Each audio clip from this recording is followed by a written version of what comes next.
anjo de campo, então é bastante tempo. Ok, bom, sobre o que nós vamos conversar hoje. Essa palestra é, digamos, o visual, o estilo dela, é uma homenagem à série Stranger Things. Eu imagino que muitos daqui devem ter assistido. Quem assistiu?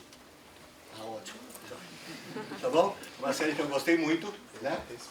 E, então eu fiz essa homenagem porque, eu já vou explicar porque eu botei esse título. Então, como eu gostei muito da série, a série tinha um ambiente muito interessante. Então, sobre o que é? Por que o nome da palestra é Stranger Things? Já faz algum tempo que algumas coisas na matemática, independentemente da área que eu trabalhe, ou que eu estude, ou que eu dê aula, alguns fatos matemáticos sempre me surpreendem, porque eles parecem estranhos, né? Então, uma vez que eu estava assistindo a série, eu falei, nossa, a série é toda estranha, cheia de coisa estranha. Você vai seguindo lá os meninos e aquela coisa toda, e a Eleven e tudo. Eu falei assim, bom, tá aí um bom título para a palestra e aproveitar o visual, que é um visual meio misterioso, né? Felizmente tem um cara que fez esse gerador de caracteres, então facilitou muito a minha vida. Não sei se vocês conhecem, está na internet. Você gera, dá para gerar a abertura, a fonte, tudo que você quiser, o fundo. Então isso ajudou a deixar a palestra um pouco com um visual mais elegante. Então aqui está, né? Como está uma produção Netflix, todos os episódios, como Netflix coloca, Netflix também, e os episódios são estes. Tá bom? Primeira temporada e tem o bônus da segunda temporada, que eu estou preparando ainda, então só tem o bônus de um evento, apesar de já vai lançar a terceira temporada, né? No Stranger Things, mas tudo bem. Então tá aí, esses são os episódios, e nós vamos então assistir um por um, né? E eu espero que vocês se sintam tão estranhos, tão incomodados quanto eu, tanto quando eu li sobre esses assuntos, quando eu preparei sobre o assunto, e espero que vocês também fiquem estranhados, digamos assim, com o assunto. Um aviso, talvez tenham muitas coisas que vocês não vão entender completamente, isso não tem problema nenhum. Às vezes o que eu quero é só levantar dúvida, ou deixar vocês curiosos, talvez, para irem atrás sozinhos e pesquisar, e ver essas coisas sozinhos, e trabalhar, ou fazer um projeto e tal. Então talvez tenha alguns assuntos que até eu mesmo, eu vou ser honesto, que eu não sei profundamente, ou demonstrar, ou entender ele completamente. Mas o resultado é tão fascinante, tão estranho, que não dá para não colocar. Então não se sintam perdidos ou frustrados por não entendi direito aquilo lá. Se você ficou curioso em entender, esse o meu objetivo. Né? Que você já fique interessado em saber por que aquele resultado é verdadeiro ou é falso e entender, pelo menos, que é estranho. Quer dizer, o objetivo é a estranheza mesmo. Né? Quanto mais estranho, melhor. Né? Então tá aí, então a gente vai começar. E o primeiro é Coisas Perfeitas. Tá bom? Esse é o primeiro episódio. Nós vamos então episódio por episódio. Então, Coisas Perfeitas, tá aí. Eu imagino que muita gente sabe o que é um número perfeito, um número inteiro positivo perfeito, né? Tá aí a definição, é o que é igual à soma dos seus divisores próprios, ou seja, a soma sem ele. É a mesma coisa que você tivesse definido, é outra maneira de definir, um número é perfeito se ele é se a soma dos seus divisores é o dobro, porque aí você conta ele. Né? Tá bom, então a gente aprende lá no ensino médio, ou mesmo no ensino fundamental, aí estão alguns exemplos, se você fizer a conta, computar todos os divisores dele, exceto ele, e somar, dá o próprio número. Então tá aí um pequenininho, que é o 6, né? Divisores de 6, por exemplo, são 1, 2 e 3. E 28 também é fácil, você soma dá 28. E botei alguns que eu fui pegando aí, hoje em dia, com o Google é super fácil. Então tem esse monstro aí de 8 bilhões. Você faz a conta lá, põe no programa, e você computa e ele é perfeito. Vocês vejam que os exemplos que estão aí, todos eles são números pares. Né? E existe uma conjectura. Se tem um número perfeito ímpar. Então esse é o primeiro fato estranho. Ou seja, uma coisa simples de se perguntar se existe um número perfeito ímpar e ninguém até hoje sabe. Ninguém. É um problema aberto. Tá bom? Não está nem provado que não tem, como também ninguém achou um que seja. Um número ímpar que seja perfeito. O mais interessante é que se ele for par, né, que são os que existem, que tem exemplos até, ele tem esse formato aí, né? É uma potência de 2 vezes uma potência de 2 menos 1, onde aquela potência de 2, a segunda menos 1, é um número primo, né? Tá certo? Tipo um primo de Mercedes. Ou seja, se o número perfeito é par, existem vários, como vocês podem ver no exemplo, e você sabe o formato. Em relação ao número perfeito ímpar, Não se sabe se existe. Mas o Euler provou que se existe, é assim. Ou seja, coisa de matemática. Eu não sei se existe, mas se existir, é assim. Quer dizer, fantástico, estranho. Para mim isso é estranho. Talvez para nós depois deixa de ser estranho. Mas se você falar isso para uma pessoa fora da matemática, você nem sabe se a coisa existe, mas se existir é assim. Então é fantástico, né? E tinha que ser o Euler também, né? Então tem esse formato, né? Um tipo 4, aparece números ímpares ali, potências de números ímpares, né? O 4n mais 1, então. Ou seja, até se sabe qual é a estrutura desse número, a decomposição, como é o formato. E mesmo assim, mesmo com isso, ainda não se conseguiu nem a demonstração de que não existe, ou o exemplo, né? E nada. Então é um problema aberto. Quem gostar de problema aberto, esse é um problema aberto simples de ser falado, simples de ser explicado, né? Muito sensacional. Ok, mas existe outro problema com perfeição mais bonito, né? Vocês devem ter aprendido lá em geometria espacial o que é um paralelepípedo, né? Tá? Então um paralelepípedo é perfeito se você conseguir um paralelepípedo, não precisa ser reto, pode ser qualquer coisa, né? Então alguns que não são necessariamente retos, se todos os lados, as diagonais das faces e as diagonais principais, né, as internas, digamos assim, melhor dizendo, são todos números inteiros, tá bom? Ou seja, isso é chamado, em inglês também eles chamam de cuboide. Um cuboide é um paralelepípedo, desculpa, o paralelepípedo é o reto, desculpa. O paralelepípedo é perfeito se é isso. Todos os lados, as diagonais, das faces e as diagonais internas são números inteiros. Aqui está um exemplo, né? Depois quem quiser pode copiar e olhar e fazer a conta. Se você pega essas arestas 103, 106, 271, ele não é reto, ele é oblíquo. As diagonais da face são todos números inteiros e as diagonais internas também são números inteiros. Ou seja, esse é um paralelepípedo perfeito. Tá bom? Ou seja, existem, tem pelo menos esse. Na verdade, você vai lá no Google, na Wikipedia, está cheio. Tem uma tabela de um monte de paralelepípedos, tem até paper dizendo como gerar esses paralelepípedos. Bom, qual é o fato estranho? Que ninguém sabe se existem paralelepípedos perfeitos retos, ou seja, um tijolo. O pessoal gosta de chamar de cuboide, ou seja, que é o reto. Tá bom? Ninguém sabe se existe. Não se achou nenhum ainda e também não se provou que não existe. Um fato estranho é que se existir, um lado tem pelo menos 10 a 10. Por quê? Porque eles já testaram até lá. Né? Nos computadores, muitos problemas de matemática estão sendo testados computacionalmente e sempre batendo recorde. Você vai testando, hoje você vai testando e vai pondo recorde. Até aqui não tem, até aqui não tem. Exemplo, quando você procura um número perfeito ímpar, já existe um recorde. Já vão até um certo número ímpar e vê que dali para baixo nenhum é perfeito. Então você sempre tem recordes. Mas na matemática, né? No sentido de teoria, não adianta nada, é sempre um número finito. Nada impede do número estar lá muito mais para o infinito. Na verdade, nunca é infinito, né? Infinito é infinito. Todo número finito está tão longe do infinito quanto qualquer número finito. Né? Mas esse é só de curiosidade, esse é o menor paralelepípedo reto quase perfeito. Ele tem os lados, as diagonais das faces, mas as diagonais internas não são números inteiros. E esse é o menor que você consegue. Tá bom? Porque, como eu disse, não existe um que todos sejam inteiros. Né? Então, eu acho que isso é a primeira estranheza. Né? De novo, coisas simples, fáceis de falar, fáceis de transmitir, mas que você sabe que não existe, mas sabe como tem que ser. É fantástico. Eu acho isso estranho. Ok. Então, já que a gente falou um pouquinho aqui de finito, vamos falar do segundo episódio. Né? Eu não sei, talvez alguém, eu vou abrir, de repente alguém quer fazer algum comentário, se sinta à vontade, eu não sei. Alguém quer comentar alguma coisa, fazer alguma pergunta, ou deixa para o final. Fique à vontade para me interromper, tá bom? Não tem problema nenhum. A gente que é professor está acostumado, até gosta quando interrompe. A gente acha legal. Ok, vamos lá para o finito e infinito. Vamos, a estranheza vai aumentar, tá bom? Eu começo com simples, vamos tentar ficar cada vez mais estranho. Que nem na série. Bom, infinito e infinito. Então, antes de eu dizer sobre o que é, primeiro eu vou ensinar vocês a fazer uma certa conta. Tá bom? Todo mundo sabe mudar base? Ou pelo menos, assim, mudar de base 10 para base 2, qualquer base. Então, a brincadeira é assim. Você pega um número qualquer e escreve ele na base... Aqui está um exemplo. Por exemplo, está o 13 escrito na base 10, mas agora eu vou fatorar ele em potências de 2 para poder escrever ele na base 2. Então, tá aí, né? Quando você quer escrever o 13 na base 2... para a gente não sair da nossa base 10, que é o conforto, eu vou só decompor, né? Então ele, do 13, por exemplo, né, 2 ao cubo, mais 2 ao quadrado, mais 1. Isso é o que você costuma escrever quando você quer escrever na base. combinações da base, a potências da base, e só usando, no caso como é base 10, da base 2, só usando os dígitos 0 e 1. Mas aí você faz um truque a mais. Você também troca o 3, que é a base, escrevendo na base. De maneira que só apareça os dígitos da base.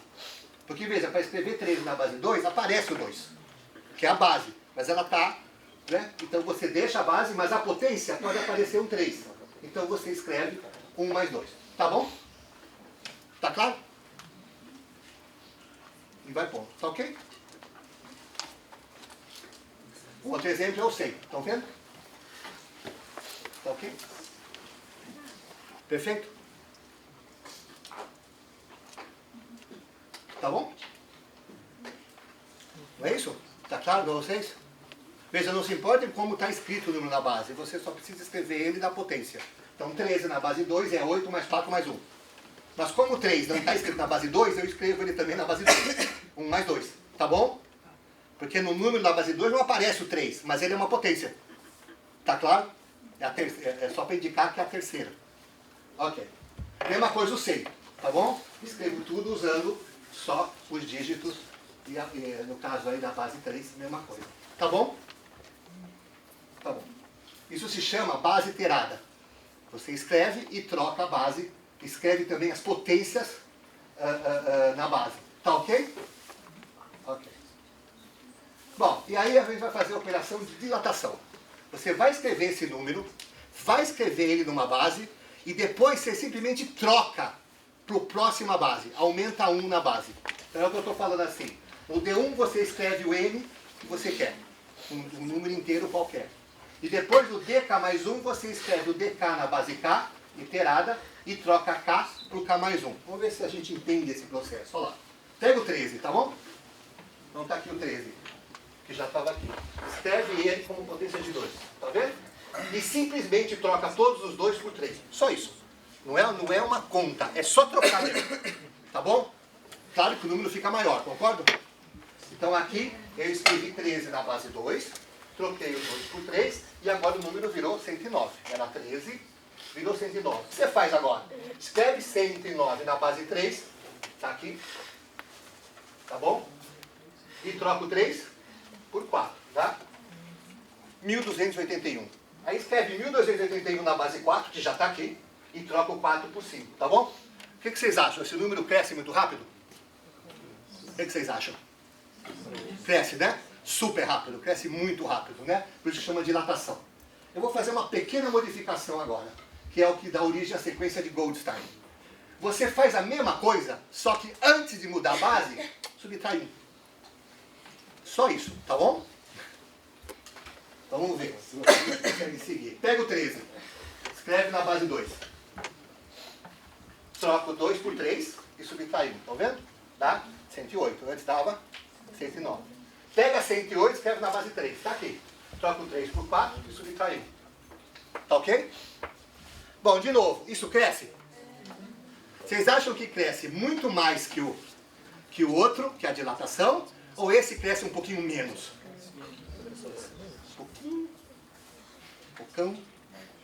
Olha, parece, sinceridade, se você usar a intuição, deve ser quase igual, não? Bom, ok. Preparado para a estranheza? Exemplo 2. Começa com o 4. Depois eu vou dizer por que o 4. Tá bom? O 4 começa assim. Escreve 4 na base 2, troca o 2 por 3, subtrai 26. Escreve o 26 na base 3, troca o 3 por 4, subtrai 1, 41. Estão vendo? Olha só. Quando o P for 3 vezes 2 elevado a 402 milhões menos 2, alguém fez a conta? Quanto que deu o GP? P mais 1. Tá bom? O que vai acontecer quando eu escrever esse número na base P? É o próprio P. Aí eu vou subtrair 1 e vou escrever ele na base P mais 1. É P menos 1. Você concorda que em algum momento isso vai dar zero? Porque quando eu cheguei aqui, na base P mais 1 já é P. Mesma coisa que eu mudar de base, como a base aumenta, aquele número, se na base anterior já existia, não adianta você mudar de base, ele continua, é ele menos 1, concorda? Isso eu falei, depois você pode pensar com mais calma, mas acreditem que é isso. 5, você já está numa base anterior, ele não muda. Se eu só aumento a base 5, Se 5 na base 6 é 5, na base 10 também. Teria que ser maior que a base, para que quando a base aumentasse ele mudasse. Como eu só estou aumentando a base, ele simplesmente vai diminuindo de 1 em 1. Ou seja, aquela iteração que para aquele menos 1 a mais que eu coloquei, faz que eu vá até 3 vezes 2 elevado a 400 milhões menos 2, mas depois decresça de 1 em 1 até chegar a 0, exatamente na iteração 2p mais 1, ou seja, 2 vezes esse bicho mais 1. Ok, tá bom. E daí? Daí que isso é sempre verdade. Tá bom? Ou seja, parece que não importa com o número que você comece, essa sequência vai crescer, crescer, crescer, crescer, e em algum momento ela começa a despencar. E vai a 0. Tá bom? Bom, ok. Tá bom, eu acredito. Não vou sair fazendo a conta agora. Alguém deve ter feito. Então, qual é a estranheza? A estranheza é, e agora vê, qual é o título? O título desse episódio era Finito Infinito. A estranheza é, para provar isso, precisa dos números transfinitos. Ok? Então, muita gente aqui, alguém sabe o que é um número transfinito? Ou já ouviu falar? Não sabe, também nunca ouviu falar? São os números no infinito. Então, olha lá. Vamos pegar os números naturais. 1, 2, 3, 4, 5, 6, 7, tal. Onde termina? Como assim, onde termina? A professora disse que... Né? Ok, mas existe a teoria dos infinitos. Quando acabar os naturais, começam os infinitos. O primeiro é o Aleph zero. É o primeiro número transfinito, que é exatamente quantos naturais tem. Quando alguém for fazer, vocês forem fazer o curso de teoria dos números, a teoria do campo, a teoria dos conjuntos, vocês vão aprender isso. Então existem números que são infinitos. E você aprende a manipular eles, numa boa. Tá bom? Ok, aí você fala assim, nossa, para que serve isso? Né? E essa foi a minha estranheza ao achar esse exemplo, né? Por isso que eu fui atrás. A minha pergunta era, tá bom, existem os números transfinitos, dá para operar aritmeticamente com eles, está cheio de teoria. A pergunta é, eles são necessários na aritmética? Ou seja, a aritmética precisa desses números para sobreviver? E a resposta é sim. Ou seja, essa demonstração que eles fazem, que essa sequência de Goldstein, não importa de onde você começa, sempre em algum momento ela é 0, para demonstrar, você precisa usar os números transfinitos. E o mais legal, esses dois caras provaram que não dá para demonstrar sem isso. Fantástico. Ou seja, porque você pode dizer, ah, tudo bem, eu tenho uma demonstração que usa o número transfinito, mas não impede de amanhã aparecer alguém que use só aritmética finita para demonstrar isso. Bom, eles demonstraram que não vai dar. Tá bom? Para quem sabe um pouquinho mais de fundamentos de matemática, tem a ver com o teorema de Gödel. Aquela coisa da aritmética finita, que ela não é consistente nela mesma, né? Sempre tem alguma coisa para fora. E é isso. Esse é um resultado desse tipo. Não dá para demonstrar um resultado da aritmética finita. Veja, para construir a sequência, pessoal, é tudo número. Não importa que são números extremamente grandes, ainda são números finitos. É aritmética finita. Aritmética. Só que para demonstrar esse resultado, precisa sair. Então, os números transfinitos são necessários. Não é uma invenção boba, não é uma coisa maluca de matemático só para se divertir, ou porque isso se fala muito. Ah, matemático gosta de generalizar só por generalizar. Não. A gente gosta de generalizar porque a gente acha que vai ser importante, que vai valer a pena. Né? Não é meramente uma brincadeira. Então, vale a pena. Foi uma coisa que aconteceu com números complexos. Né? Quando eles apareceram, foi a mesma coisa, para resolver um problema, para resolver uma equação. Depois se descobriu que hoje tem vários teoremas que se você não usar números complexos, não sabe. Ou seja, os números complexos estão aí, vieram para ficar. Os transfinitos estão aqui também, vieram para ficar. Não é uma, sei lá, uma porra louquice. Tá certo? Ou seja, é uma coisa séria. E aí tá, para quem não sabe, essa é a letra Aleph. A letra Aleph é a primeira letra do alfabeto hebraico, né? E a gente põe um 0 para indicar que é o primeiro, o Aleph 0. Depois tem o Aleph 1, Aleph 2, Aleph 3. Quem achar interessante agora é esse que eu quero, vai atrás. Né? Vai fuçar, aprender mais, perguntar para o professor, fazer uma discussão. Vale a pena, é muito bonito. Né? E eu quando aprendi isso eu sempre falava, nossa, acabou as letras, já estou no alfabeto hebreu. Né? Falava onde faz isso. Não é? Já veio, já foi, agora já está no hebreu. Daqui a pouco vamos lá para o outro. Ok. Em tempos de eleição, esquerda vou ver. Então vamos lá, o que tem a ver com a esquerda? Esse resultado, acho que a maioria de vocês conhece, né? seja x real, se eu tenho que x, o número real em módulo menor que 1, essa coisa, essa soma infinita que a gente chama de série, né, 1 mais x quadrado é igual a 1 sobre menos x. Isso se aprende até no ensino médio como uma soma infinita de PG de razão menor que 1, né? Porque se o primeiro termo não é 1, é A, então é A vezes x também, ou seja, é a famosa soma da PG infinita. Todo mundo lembra disso, né? Costuma cair no vestibular, tal. Tá bom, todo mundo acha, nos livros, acha que isso é trivial, que isso é simples, que todo aluno tem que saber. Quando entra aquelas reticências ali entre o infinito, não é tão simples assim. Mas tudo bem, não é o resultado, todo mundo conhecia, né? Bom, mas o que a gente gosta, quando a gente corrige prova ou dá exercício, né? Muita gente esquece que só vale se a razão, se o x em módulo é menor que 1, né? O que acontece se a gente... Não é. Ou seja, esqueci. Isso é batata, o pessoal faz isso, tá bom? Então vamos fazer uma brincadeira. Quanto seria isto?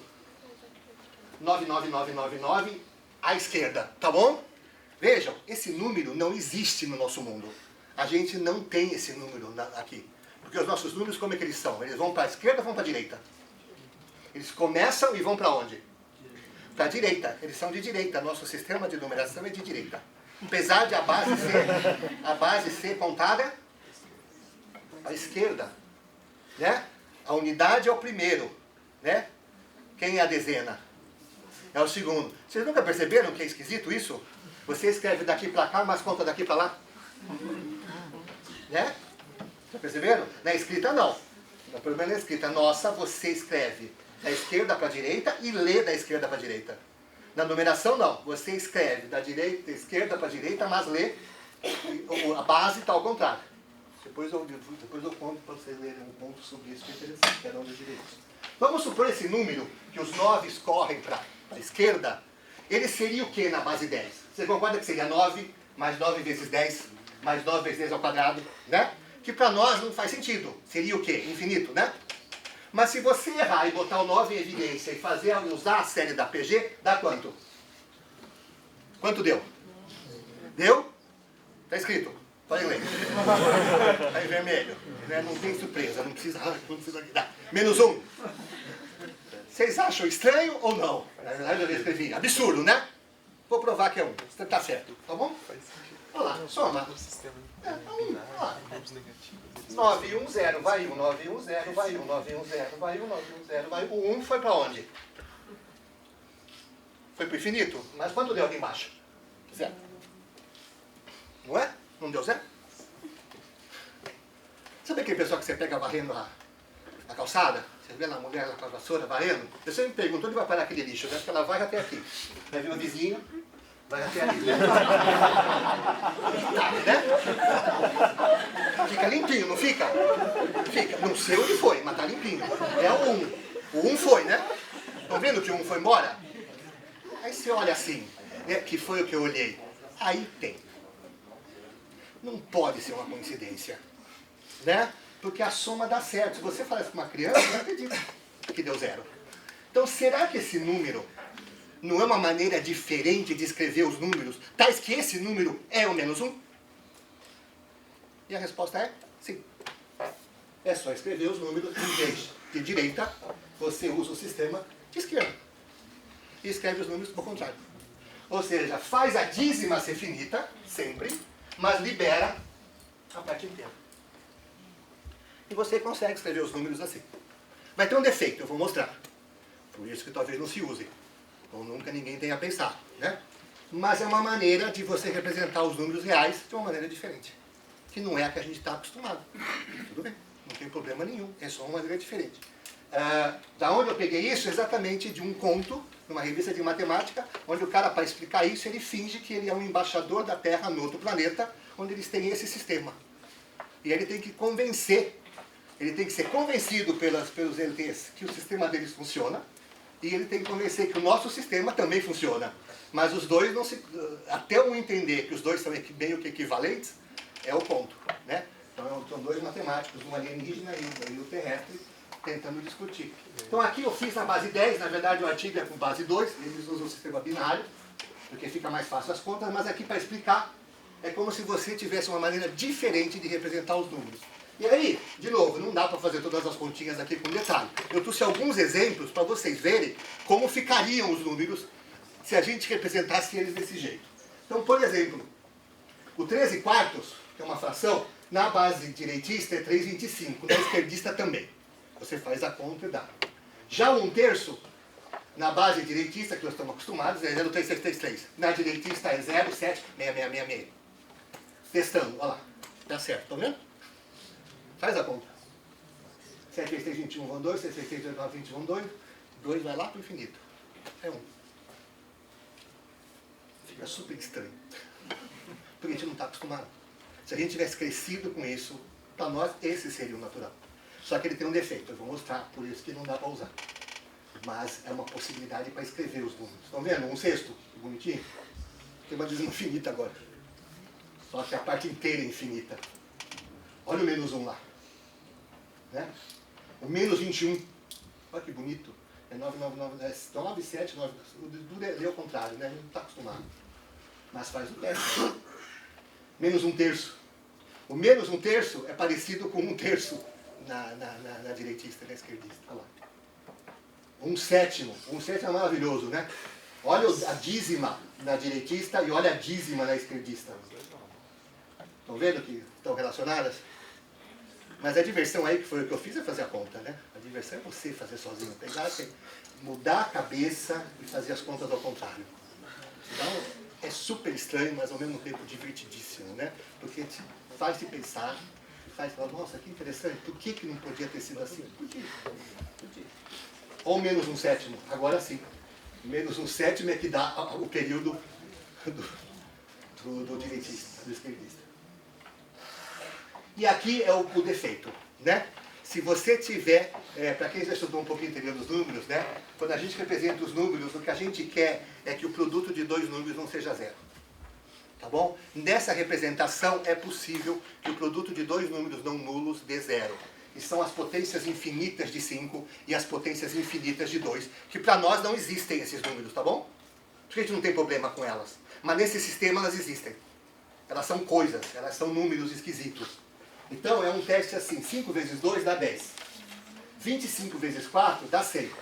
125 vezes 8 dá 1000, ou seja, é 5 vezes 2, 5 ao quadrado vezes 2 ao quadrado, 5 ao cubo vezes 2 ao cubo, 5 à quarta vezes 2 à quarta, e assim por diante. Se eu pegar 5n vezes 2n, vai dar 0,001. Se eu jogar n para o infinito, isso dá 0. É o que a gente chama que não funciona, ou seja, você tem divisores de zero. Não é mais verdade que o produto é zero, então um dos dois é zero. Não, você pode ter dois números não nulos, que o produto... Esse é o defeito. Agora o que a gente demonstra é que se você usar uma base, que a base é primo, aí funciona. Quando eu peguei base 10, não funciona. No conto que eu comentei, eles usam base 2. Como o 2 é primo, o sistema deles está bem definido. É esquerdista e tudo funciona como o nosso. É que no nosso jeito de escrever os números não tem problema. A gente usa a base 10, mas a representação está bem feitinha. Não tem esse problema. Então isso é só para mostrar, às vezes quando vocês forem estudar a parte dos números reais, que o professor vai construir os reais, eu tinha essa dúvida, eu queria um exemplo, tá bom, eu entendi os nossos reais, mas me dá outro exemplo. E os que os livros trazem são exemplos muito ruins, são meramente modificaçõezinhas do nosso. Esse não, é uma coisa bem diferente. Você até pode usar símbolos diferentes, que não são C0, 1, 2, 3, 9. Esse, depois, quem quiser, eu passo. Esse artigo ele usa a base 2, porque eles usavam 2 símbolos só. Porque eles quiseram lá. E aí tem toda a discussão sobre essa representação. Foi aí que eu peguei e depois eu fui atrás para pesquisar mais. Mas eu achei super interessante esse exemplo para a gente mostrar como às vezes você abrir a cabeça, pensar, sair da caixa mesmo, né? A gente recebe tudo muito pronto e de repente a gente não... Como seria se tivesse tido outro desenvolvimento, né? Se fosse diferente o mundo. Então essa foi a intenção. Oi? Esse tipo de representação dos reais também tem aqueles problemas do 0,9999 igual a 1? Tem, não, aquele lá é o problema, aquele lá é o defeito da representação nossa, né? Que muita gente não sabe isso. O nosso sistema tem um defeito. Toda dízima que a gente diz que é finita, na verdade ela é infinita de 9. Mas a gente escolhe um deles para usar. Mas é um defeito, não é bionívoco. E desse daí? Todos têm, todos vão ter esse defeito. Porque você sempre pode completar com o outro. Os que são finitos você sempre pode. Daqui completar com 9 para lá. Ok. 2 por 1. Ok? Esse é um dos resultados mais estranhos que eu conheço. Alguém já ouviu falar do paradoxo de Banach-Tarski? Tem até um nome empolado, né? Ok. Então, leiam. Eu não vou nem ler, eu vou deixar vocês lerem. E olhem o ano que isso foi proposto. O que vocês acham? Tamanho é área e volume?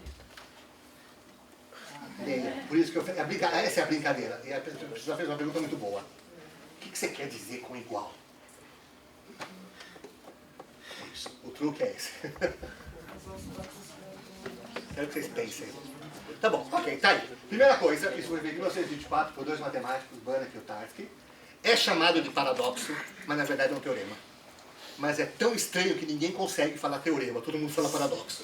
Mas não é um teorema, está demonstrado. E é verdadeiro. Bom, a fome no mundo acabou, né?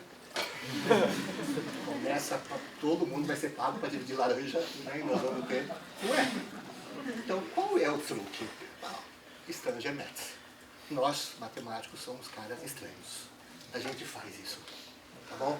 Mas qual é o truque? O truque, vou falar, pessoal, essa é uma coisa que eu acho difícil, eu não entendo. Eu peguei um paper de um professor, escreveu um paper super didático, tentando explicar, brincando. Então eu vou tentar, foi baseado nesse paper que eu fiz a apresentação.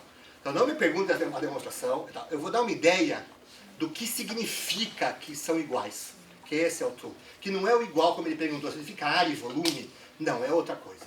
Porque quando você pensa num problema, a gente pensa muito fisicamente. Então falou laranja, você pensa na laranja física. Mas na verdade, o que eu divido é uma esfera sólida.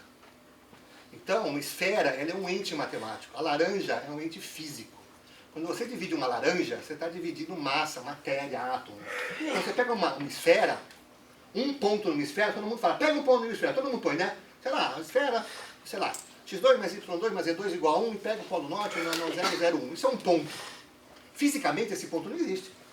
Porque um ponto não tem massa, não tem nada. Então a brincadeira é bem teórica, tá bom? E o truque está aqui. Mais rigorosamente, uma esfera é equivalente por decomposição finita a duas cópias de si mesma. Ok, preciso explicar o que é equivalente por decomposição finita, tá bom? Porque você só mudou o nome, mas não mudou o problema. Então vamos lá, vamos ver se a gente consegue entender. Tá aqui. Dividir um objeto e um número finito de partes disjuntas, isso que significa equivalente por decomposição finita, que podem ser reorganizadas como um novo objeto. Reorganizar, estou explicando palavra por palavra, significa que os dois objetos são congruentes. Então, a definição de congruência não é muito comum ser trabalhada no instante, gente. Você é congruente se você só aplica translação e rotação e os dois objetos são o mesmo. Tá bom? Não confundam com bijeção, que tem a ver com enumeração. Não é isso. Tá? Você tem um objeto, se você só fazendo translação e rotação, eles são o mesmo, então eles são congruentes. Tá bom? E isso é um truque legal. Dá para fazer miséria com isso. Querem ver? Vou fazer com um exemplo. Olha só. Tá bom? Que se chama deslocamento, de novo, bendito. Sabe aquele 1 que foi embora? É ele. Empurra para o infinito. É assim, olha lá. Pega o conjunto A, que são todos os inteiros positivos, ou melhor, naturais, múltiplos de 3. Estão vendo? 3, 6, 9. O B é o que sobra. Ok? 1, 2, tiro 3, 4, 5, 6, 7, 8, tiro 9, 10, 11, tiro 12. Tá bom? Tá bom? E o A' é assim. Desloca o A. Faz uma o quê? Como é que chama? Deslocar? Você está fazendo o quê? Uma o quê? Uma translação. Você só translada. Pega o conjunto A e faz assim. Tá ok? Então a linha é uma translação do A. Perfeito. Tá aqui. Então A é congruente à linha. Pela definição de Silva. Concordam? Claro que o B é congruente a B. Concordam? Então, o N, que são os naturais, que claramente é A união B, e o N', que é A' união B, são congruentes. Porque o A é congruente com a linha, o B é congruente com o B, é muito fácil provar que a união congruente é congruente com o outro. Ou seja, o N', quem é o N', que é a união do A' com o B? É o naturais sem o 3, ele é congruente. Ou seja, você tirou, não tem problema, é igual. É aquele igual das esferas. Ou seja, tirar um pontinho, não tem problema. Então tira um monte. Então, tá bom? Vou fazer isso geometricamente agora. Vou pegar um quadrado, tá bom? Vou cortar ele ao meio na diagonal, tá bom? E agora isso que é difícil explicar para alguém de fora. Se você fizer isso com papel, você vai ter um problema sério. Quando você cortar o quadrado na diagonal, quem fica com a diagonal? Um dos dois. Tipo, o papel está pouco se lixando, mas matematicamente a diagonal é uma linha que não tem espessura. Ela está de um lado, então eu desenhei em pontilhado. Eu vou supor que ela ficou com o triângulo de baixo, tá bom? Perfeito? Eu tenho que ser honesto, concorda? Eu não poderia dizer que o quadrado virou 2 triângulos. Não vira. Tá bom? Mas se você pegar um aluno de ensino fundamental, vira, pelo amor de Deus, hein? Não vai. Não, já chega o pessoal querendo, né? Deixar os meninos loucos. Não, lá, quadrado, corta, são 2 triângulos, corta.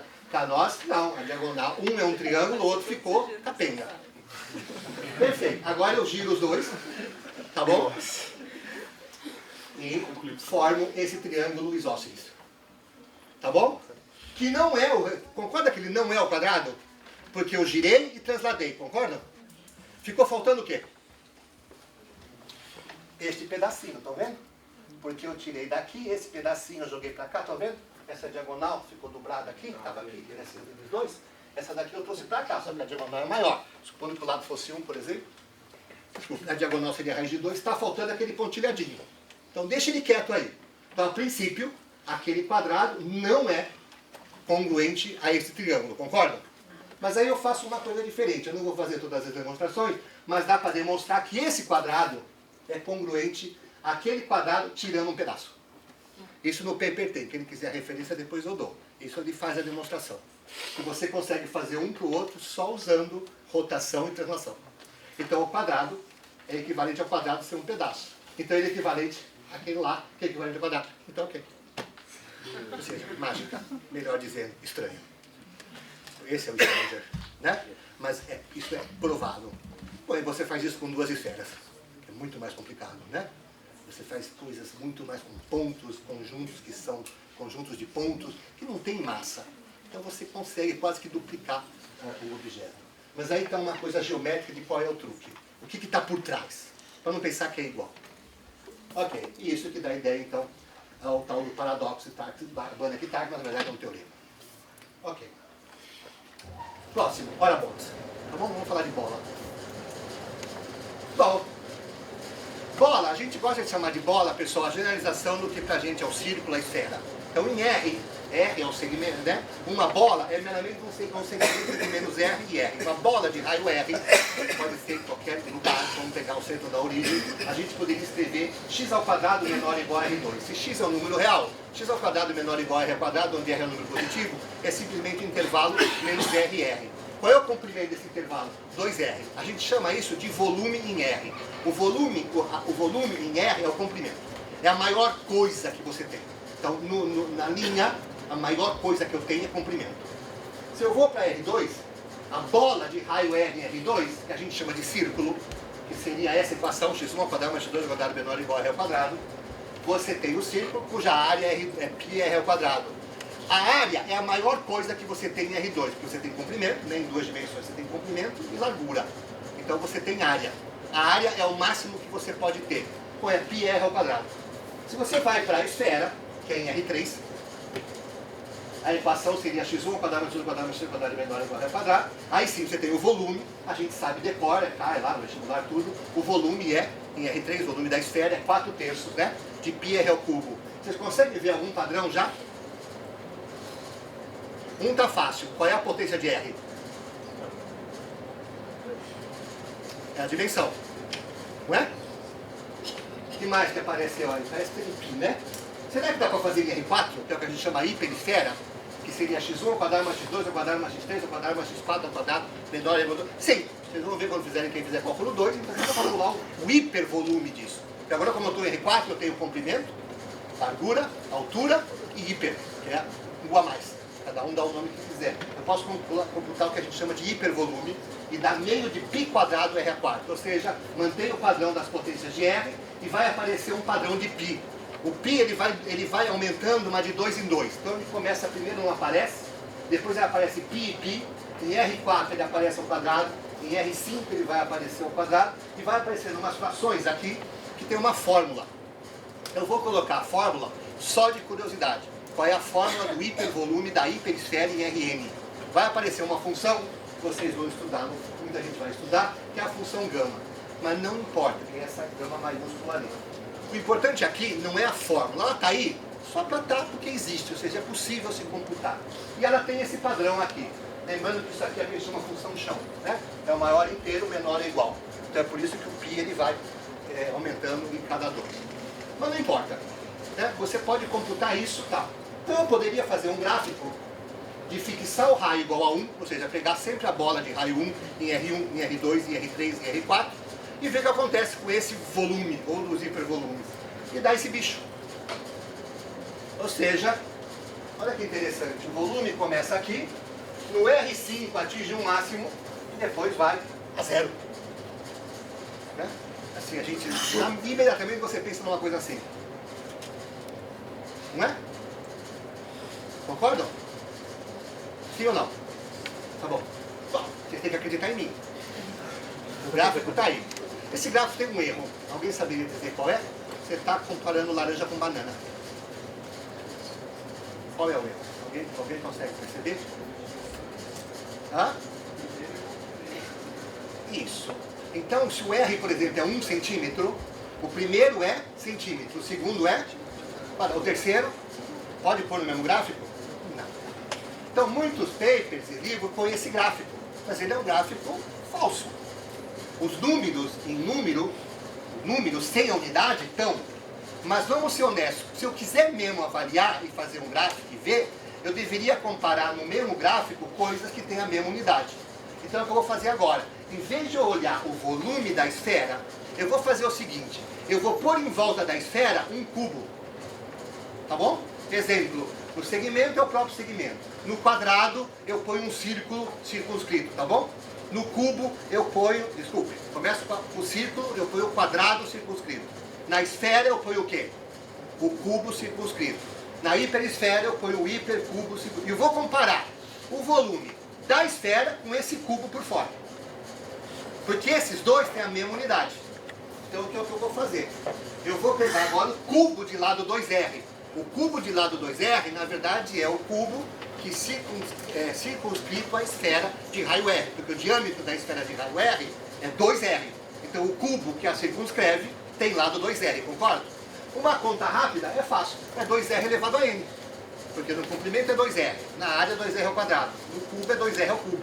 Em Rn é fácil dar a conta 2R a N. E agora sim, eu vou comparar o volume da esfera em Rn, da hiperesfera, melhor para ser mais preciso, com o volume do hipercubo em Rn. Vou dividir um pelo outro. E agora sim, esse gráfico pode ser feito. E aí ele tem esse padrão. Ele vai a 0, mas agora monotonicamente. Bom, tá bom. O que isso tem de estranho? É estranho. Por quê? O que está acontecendo? Força, cérebro. Tem a esfera e o cubo. Para onde está indo o volume do cubo? Que é 2R elevado a N. Descendo. Ou, se você quiser, como N está valendo tal. O que está acontecendo com o volume dentro da esfera? Está indo para 0. Ou seja, você tem cada vez o quê? Menos gente dentro da esfera, dentro do cubo. Para quem gosta de probabilidade, se você chutar um ponto dentro do cubo, qual é a probabilidade de ele estar dentro da esfera? Quando o N cresce? Hã? Qual é a probabilidade? De você acertar a esfera inscrita dentro do cubo. No Rn, quando N aumenta, a probabilidade vai a quanto? Hã? Vai a quanto a probabilidade? 0. Por quê? Porque ela está, cada vez, em comparação com o cubo, o volume dela está indo a 0. Isso tem implicações interessantíssimas em teoremas, que às vezes os teoremas apresentam e você fala assim, por que isso é verdade? Culpa dessa relação. A conclusão é o seguinte, pessoal, nós não entendemos o Rn. Por mais que os professores digam para você, sim, trivial. Trivial. Não é. O Rn passou de 3, a gente já não consegue ver, começam a acontecer coisas muito esquisitas no Rn. Eu vou mostrar algumas agora. Tá claro? Essa é a primeira para deixar vocês aguçados. A outra é o que eu chamo de a grande escapada. Esse foi o primeiro fato estranho que começou esse seminário. A ideia foi porque eu li um paper sobre isso aí. E é bonitinho, porque está para desenhar. Façam esse desenho. 4 círculos de raio 1, tangentes 2 a 2, tá bom? Desenhe um quadrado em volta deles. Você olha, bate o olho, você entende tudo, tá bom? Olha lá. Estão vendo? Facinho, né? 4 círculos de raio 1, tangentes, um raiozinho, um círculo tangente aos 4. Só para perguntar, esse quadrado vermelho, qual é o lado? Qual é o lado? 4. Cada círculo preto tem raio 1. Qual é o raio do círculo azul? Façam de cabeça. Hã? Antes de eu apertar aqui, Enter. Raiz de 2 menos 1. Isso aqui é raiz de 2, porque isso aqui é 1. Isso aqui é 1, raiz de 2 menos 1. Perfeito? Todos os círculos estão dentro de um quadrado de lado 4. Sim ou não? Sim? Sim. Vamos para R3. 8 esferas de raio 1.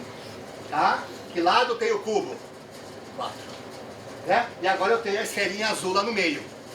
E não é uma esferinha, já desenhei ela meio grandinha, né? Pergunta, qual é o raio da esfera azul que tangencia essas 8 esferas de raio 1? Alguém faz de cabeça? É só pegar a distância da origem até o ponto 1, 1, 1. Dá quanto? Raiz de 3, menos 1. Tá certo? Pois em casa, claro, é a distância do 0 ao 1, 1, que é um dos centros de uma delas. Ah, legal. Perfeito. Então, todas as esferas, todas, estão dentro de um cubo de lado 4, tá claro? Bom, agora não posso mais desenhar, tá bom? Eu não sei desenhar R4. Eu vou calcular só. E vou fazer pergunta. Em RN, alguém saberia dizer quantas bolas eu vou ter? Em R4 eu teria 16. Em R5, 32. Em RN eu tenho uma para cada ortante, não é isso? 2 a N. E a bolinha lá no meio? Tangente às 2 elevado a N bolas. Qual é o raio da bolinha? É a distância do 0 ao 1, que é a raiz de N menos 1. Esse é o raio. Em R2 foi raiz de 2 menos 1, em R3 é raiz de 3 menos 1. Ah, legal. Todas as esferas estão dentro de um hipercubo de lado 4? Porque até o R3 funcionou. Você calculava, nenhuma delas estavam todas lá. Vamos ver. Vamos fazer uma análise. Me acompanhe. O que acontece com N igual a 4? Quanto dá R? Substitui N igual a 4 lá. Quanto dá o R? Manda. Fala alto. 1. Ou seja, a bolinha é do mesmo tamanho das bolas. Fazer o quê? Cresceu. Tá bom? Está N maior que 4, a bolinha passa a ser maior. Meu Deus, como pode, né? Você põe um monte lá no meio, é maior do que as outras. Em N igual a 9, a bolinha tem raio 2. Encostou no cubo.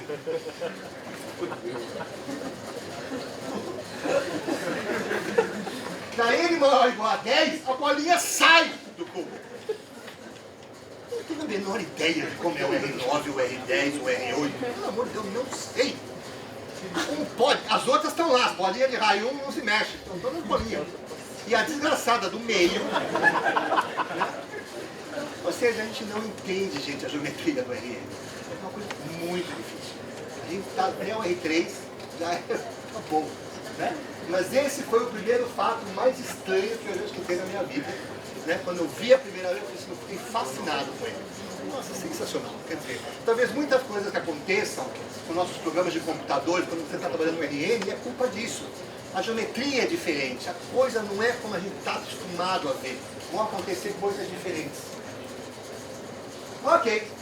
E aqui está um exemplo bem estranho disso, que eu chamo de bons bocados. Tá bom? Os nomes são para chamar a atenção. Esse é um problema muito interessante em geometria. Você tem uma região em RN com diâmetro finito. O que é o diâmetro? Diâmetro, para a gente, é a maior distância entre quaisquer dois pontos da figura. Então, no círculo, o diâmetro é constante. Mas numa figura qualquer finita, né, com diâmetro finito, é a maior, por exemplo, nesse desenho, Aquele é o diâmetro, é a maior distância que você tem entre dois pontos. A gente chama isso de diâmetro. Né? Uma possibilidade por uma maior distância. E o objetivo é você dividir a figura em pedaços com diâmetros menores. Tá bom? Por isso, bons bocados. Esse é o objetivo, tá bom? Vou fazer uma pergunta rápida para vocês. Quantos pedaços já são necessários para você conseguir fazer isso? Mesmo que não acerte, não tem. Chuta. Eu dou uma figura agora. Quantos pedaços você precisa para ter certeza que você não tem nenhum pedaço, que todos os pedaços têm um diâmetro menor do que o diâmetro original? Se for uma figura plana, por exemplo, quantos pedaços são? Um não pode ser, porque é a própria figura. Será que com 2 você consegue? Não, né? Pega um círculo, tenta cortar o círculo em 2, sempre sobe o diâmetro, concorda? Percebe? Não tem jeito de cortar um círculo em 2 e deixar um diâmetro para fora. Então vamos começar em R, tá? A conjectura é a seguinte, que bastam N mais 1 pedaços. Tá bom? Então em R bastam 2, em R2 bastam 3, em R3 bastam 4. Vamos ver se isso é verdade. Vamos lá. Pega um segmento. Segmento BIC. Estou em R, qualquer figura finita é um segmento. Corta o meio. Concorda que já cortou o diâmetro? Sim ou não? Perfeito. Em R2 pega um círculo. Aí está um exemplo. Tem que ter pelo menos 3 pedaços. Olha para o triângulo também. 3 pedaços também. Menos que 3 não dá. Sempre sobra lá. Se você não cortar em 3, cortar só em 2, sempre vai, mesmo que você corte, sempre sobra um lado que dá o diâmetro. Tá bom? Então em R2 é verdade, é sempre 3. Uma esfera, por exemplo, em R3 tem 4 pedaços. Então aqui 2 cortes possíveis de uma esfera em 4 pedaços, que cada pedaço é menor que o diâmetro original da esfera. Então, por muito tempo, isso ficou, é uma conjectura. Tá bom? Que bastava um N mais 1 pedaço. O que é estranho? Estranho é isso, histórico. Em 1933, alguém provou para N igual a 2. Ou seja, que bastam 3 pedaços. Alguém foi lá e provou. Mas só para R2. Em 46, alguém provou para todo N. Mas só se a figura é suave. Por exemplo, o triângulo está fora. Um poliedro está fora. Só se a figura for suave. Um elipsoide, uma esfera, uma coisa que não tem bico. Né? Que é o que a gente chama de fronteira suave. Em 45, apareceu um cara e provou esse Eggleston para N igual a 3. É verdade, para N igual a 3 bastam 4 pedaços. E aí a comunidade ficou, olha, parece que vamos deixar, vai aparecer a demonstração de alguma maneira, isso vai ser levado e alguém vai demonstrar que é N mais 1. Né? E aí, o estranho. Em 92, o Kahn e Kalai provaram que para ele, suficientemente grande, o número de pedaços é maior ou igual a 1,1 elevado à raiz quadrada de N. Para quem nunca viu estimativa, olha, para mim foi o estranho que eu vou falar para vocês, que no paper eles falam. Eu nunca tinha visto uma estimativa com uma potência com uma raiz. Em geral é N ao quadrado, mas não com raiz de N. Não aparecem essas estimativas, essa apareceu. Aí você fala assim, legal, sei lá como esses caras fizeram. Qual é o interessante? Vamos ver se alguém percebe. O que isso tem de estranho? Qual era a conjectura? Quantos pedaços? Precisava de quantos? No máximo. N mais 1. Mas se você pegasse mais também dava, né? A pergunta é, 1,1 elevado à raiz de N é menor ou maior que N mais 1? E para 9.162 ela passa a ser N mais 1. Ou seja, se as pessoas estivessem testando N, ia ter que esperar chegar em 9.163 para ver que o teorema era falso. 9.163. Não é 9, 10, 15, é 9.163. Então, quando vocês têm um teorema matemática, que a gente não sabe que é verdadeiro, e alguém fala assim, é só testar, às vezes, aquele teste vai funcionar até o número mágico, neste caso, 9.162. 183 ia furar. E você podia ter parado antes, tá? Eu acho que é verdadeiro. Tem que esperar aquele ali, que aquele ali, o bound é maior. E essas coisas acontecem muito. Você, quando tem algo que você quer provar para todo N, que a gente aprende lá em matemática, a indução, a gente tenta provar por indução, se a indução dá certo, é ótimo, você provou para todo N. Se a indução dá errado, é porque você não sabe ainda se a indução não dá para ser feita, aquela demonstração não dá para ser feita por indução, ou é porque vai ter um N que vai furar. Então, essa é a parte difícil. Né? Saber em que momento aquele teorema, que a princípio você acha que vale para todo N, é onde ele quebra, é onde ele deixa de ser verdadeiro. Pode ser no número mais maluco que seja, ou seja, na dimensão de 9.172, ok. 9.163 já não.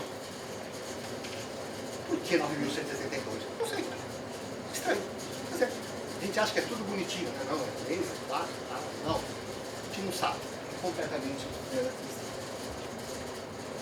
e por fim, o que eu chamo de faces e nomes. Esse é um pouquinho mais talvez difícil de ver a estranheza, mas eu espero que fique na cabeça de vocês.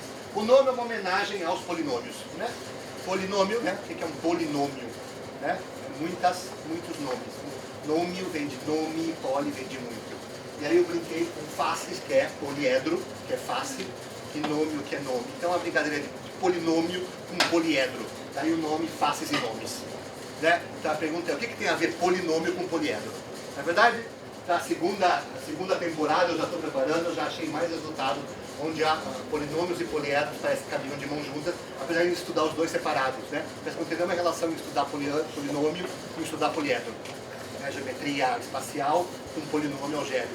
E tem tudo a ver, eles andam, como vocês vão ver agora, a coisa é muito mais, há uma relação muito forte em estudar polinômio e estudar poliedro. Então aqui está. Vocês lembram que é um polígono, né?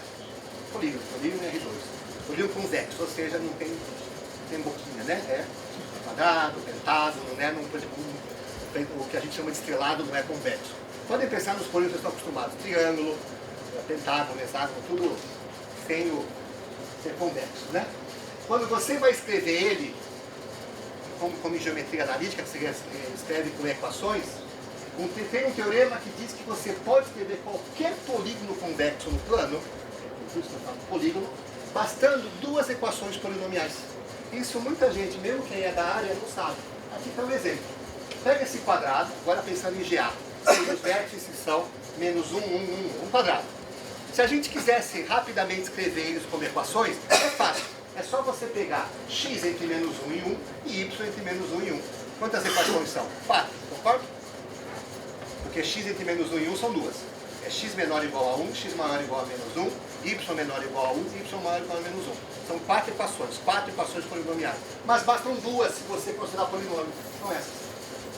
X ao quadrado menor ou igual a 1 e y ao quadrado menor ou igual a 1. Ou seja, duas equações definem esse quadrado. E aqui está um outro exemplo. Esse hexágono, que tem 6 lados, se você, do jeito clássico que a gente está acostumado, a gente escreve polígono usando desigualdades lineares. Então você usa assim. É assim. Menor ou igual a isso, menor ou igual a isso, menor ou igual a isso, menor ou igual a isso, menor ou igual a isso, menor ou igual a isso.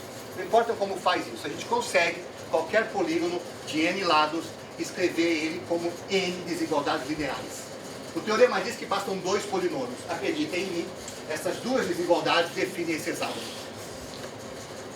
A equação de uma elipse, aqui em cima, e o produto, né, de outras duas quadráticas. Se você fizer a conta com calma, fizer tudo, você vai ver que os pontos x e y que satisfazem essas duas equações polinomiais estão dentro desse hexágono. Ou seja, e isso vale, pessoal, para qualquer polígono. Eu posso pegar um polígono com 1 milhão de equações, definido por retas, 1 milhão. Bastam duas equações polinomiais para eu definir esse polígono. Tá bom? Ou seja, isso, até gente da área que trabalha com programação linear, que trabalha com desigualdade, eu sabe que muita gente ainda não sabe que ele existe. Não teorema dos anos 80, 90, né? E é verdade. Então, no polígono. O mais bonito dele é que em R3 vale algo parecido. Qualquer poliedro convexo pode ser representado por apenas 3. Né? E eu vou trazer só um exemplo, porque aqui a coisa cresce muito rápido. Mas está aqui um tetraedro, e no caso clássico, a gente escreveria como 4 desigualdades de planos. 4 plano para cá, plano para cá, plano para cá, plano para cá. Acreditem em mim, bastam essas 3 equações polinomiais. Acreditem, ilusivamente, dá aquilo ali. Tá bom? Eu poderia ter um poliedro de 1 bilhão de lados. Eu conseguiria escrever ele com 3 equações. O duro é que as equações iam ser pesadas, mas são 3. É um resultado do tipo teórico, é um resultado que mostra a quantidade, mas que é possível. E isso tem implicações sérias em complexidade. Porque às vezes você está interessado em como representar a figura, não necessariamente você vai usar, mas a representação dela. Né? E aí, na verdade, o teorema geral é que qualquer politopo convexo, agora em Rn, né, bastam N desigualdades. Então, isso está demonstrado também. Ou seja, qualquer coisa é exatamente N. Tá bom? Aqui, para mesmo quem não sabe, lá é convexo, aqui é poliedro em Rn. É quando você não precisa ser convexo, né?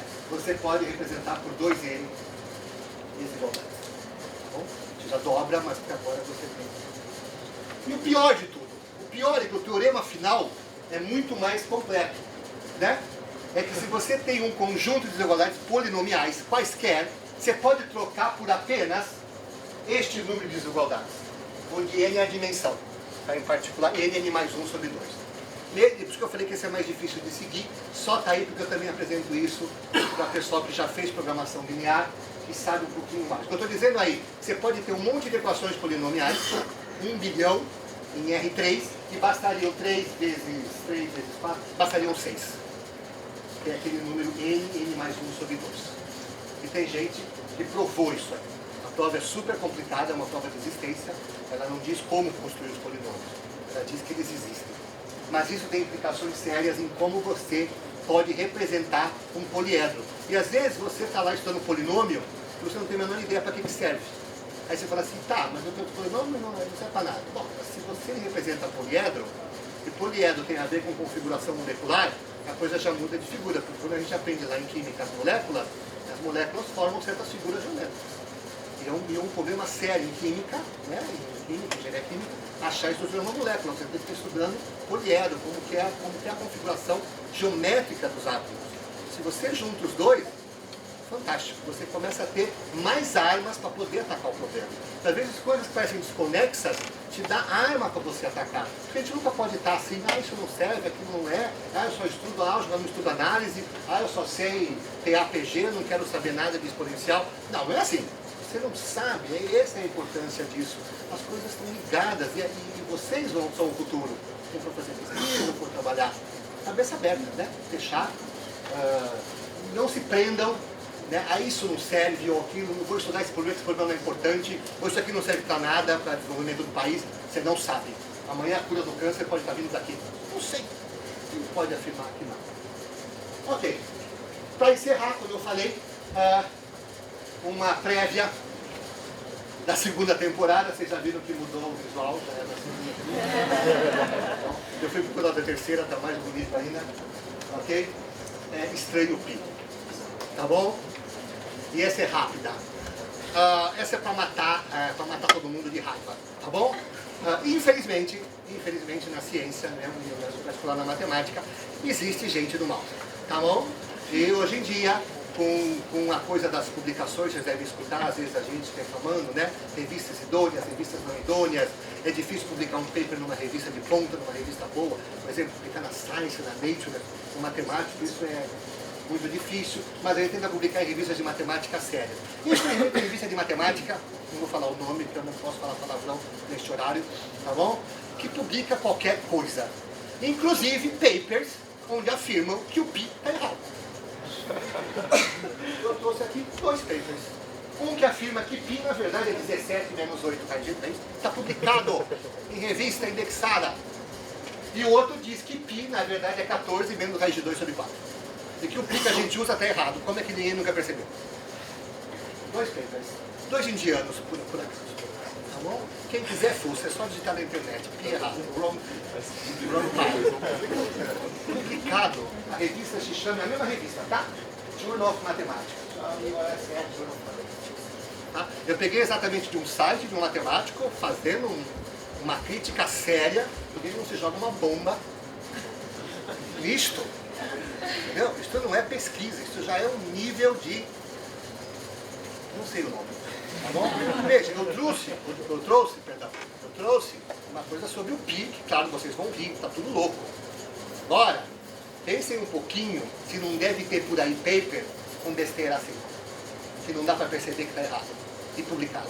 E a gente que faz matemática séria aqui, tentando publicar coisa séria, com FI, publicando, e esses caras aí, essas revistas, né, e aí aparecem indexadas, tudo, fulano, aí o nome do cara, não é que ele submeteu, está publicado. Ninguém fez nada. Onde eu peguei, o cara está fazendo, não. um alarde, olha, vamos tomar cuidado. Mas é fantástico que alguém consiga publicar um paper com um valor para pi. Pior, 2 papers com 2 valores diferentes e os 2 dizendo que estão errados. Puxa, que legal. Né? O errado é o nosso, né? O que a gente usa. O dele está certo. Então, realmente Ok, enfim, era isso que eu tinha para contar para vocês.